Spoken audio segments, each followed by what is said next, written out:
আসসালামু আলাইকুম।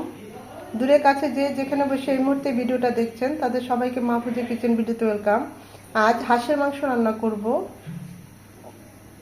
দেখতেই পাচ্ছেন কতটা লোভনীয় হয়েছে।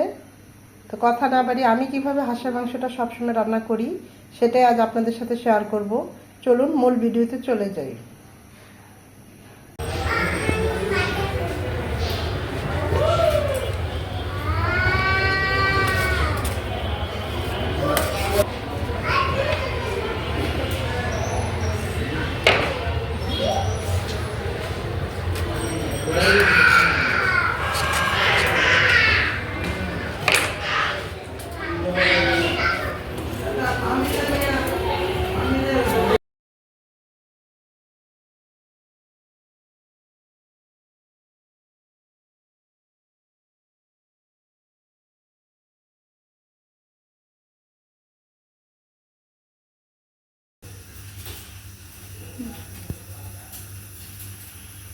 হ্যাঁ,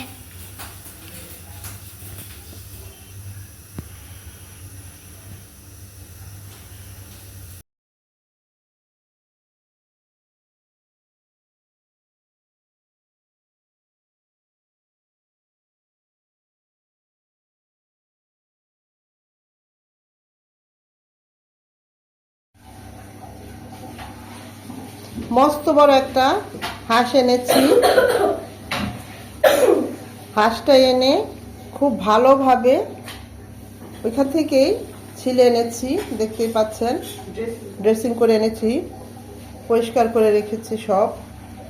এখানে একটু হলুদ দিয়ে মেখে নিয়েছি, যেন যে ছোট ছোট যদিও কোনো লোম থাকে সেটা এখন একটু চুলায় ছেঁকে নেব, ছেঁকে এগুলো পরিষ্কার করে নেব।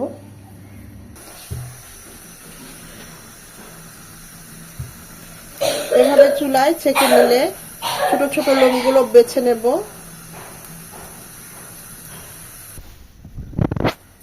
চুলায় ছেঁকে চালের গুঁড়ি দিয়ে এভাবে মেখে মেখে লোমগুলো উঠিয়ে নিয়েছি। এখানে একটু হলুদের গুঁড়ো দিয়েছি। চালের গুঁড়োটা দিলে হয় কি, খুব ভালোভাবে লোমগুলো উঠানো যায়।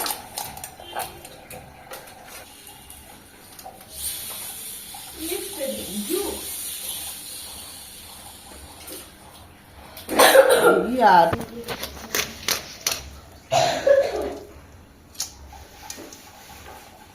রান্না করার জন্য তেল দিয়ে দিয়েছি, সয়াবিন তেল দিচ্ছি। দুটো তেজপাতা, 3-4 টুকরা দারচিনি আর 5-6টা সাদা এলাচ থেতো করে দিয়েছি।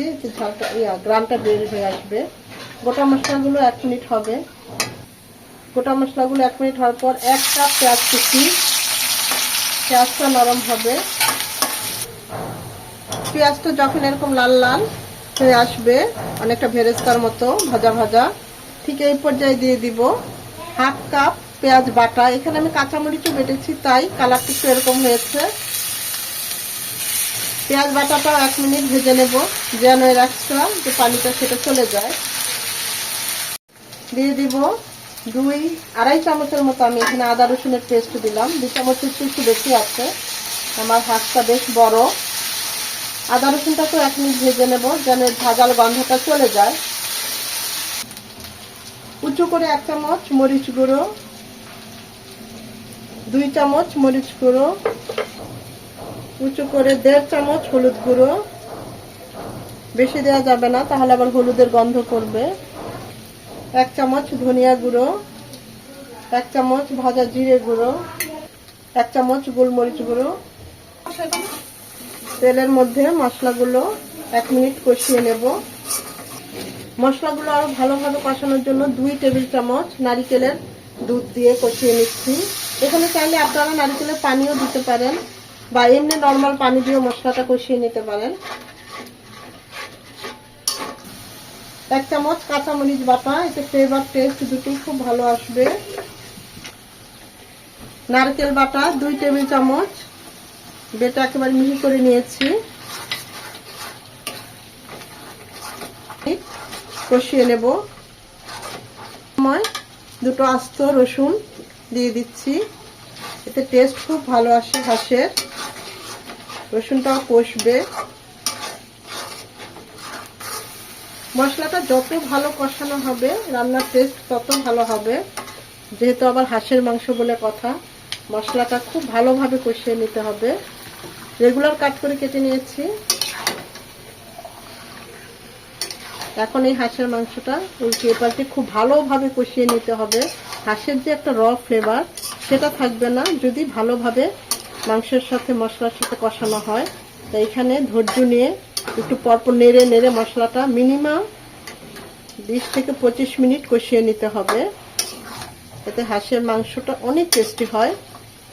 এই কষানোর মধ্যেই এই হাঁসের মাংসের টেস্ট লুকিয়ে আছে।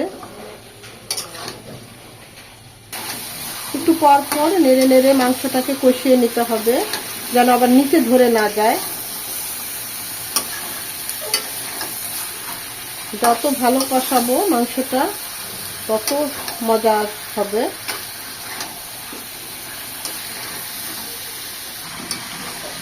মশলাগুলো হাঁসের মাংসের সাথে একদম লেগে লেগে গিয়েছে, ভালোভাবে কষানো হয়ে গিয়েছে। খুব সুন্দর একটা নারকেল বাটার দেখবেন ফ্লেভার চলে আসবে। ঠিক ওই পর্যায়ে দিয়ে দেব 1 কাপ নারকেল দুধ।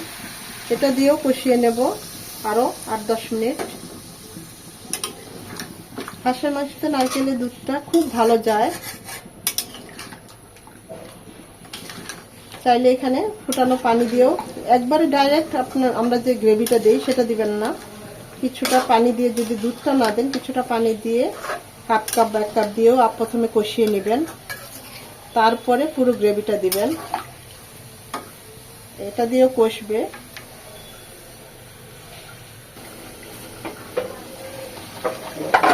আমি মাঝে বেশ কয়েকবার নেড়ে দিয়েছি।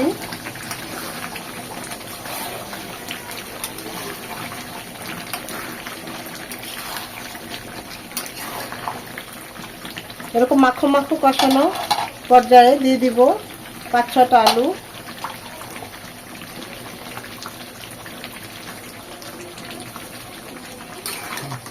যারা আলু পছন্দ করেন না আলু দিবেন না, বড় বাবুর আলু খুব পছন্দ তাই দিলাম। এটা দিয়েও 5-7 মিনিট আলুর সাথে হাঁসটা কষিয়ে নেব।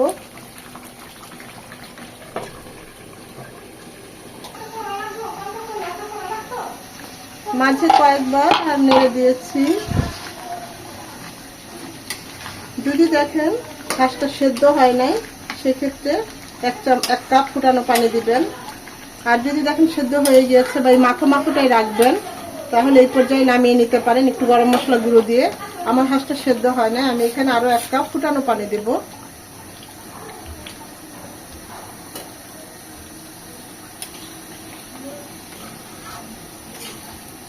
আমি অফ ক্যামেরা লবণ দিয়ে দিয়েছি, লবণটা উঠানো হয় নাই। আপনারা অবশ্যই এই পর্যায়ে লবণটা দিয়ে দিবেন টেস্ট অনুযায়ী। এটা হবে আরো 8 থেকে 10 মিনিট। মাঝে অবশ্যই 2-1 বার নেড়ে দিতে হবে। 4-5 মিনিট পর দিয়ে দিব 5-6টা আস্ত কাঁচামরিচ।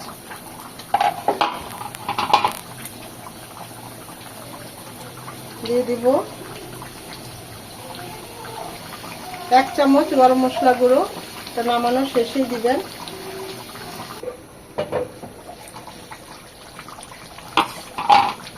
অসম্ভব সুন্দর একটা সুঘ্রাণ বের হয়ে এসেছে।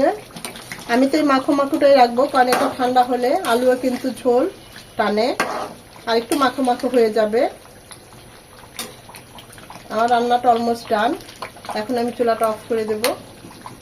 দেখতেই পাচ্ছেন কতটা লোভনীয় হয়েছে, চারপাশ থেকে তেল উঠে এসেছে। খুবই ভালো হয়েছে, টেস্ট করেছি সব ঠিক আছে।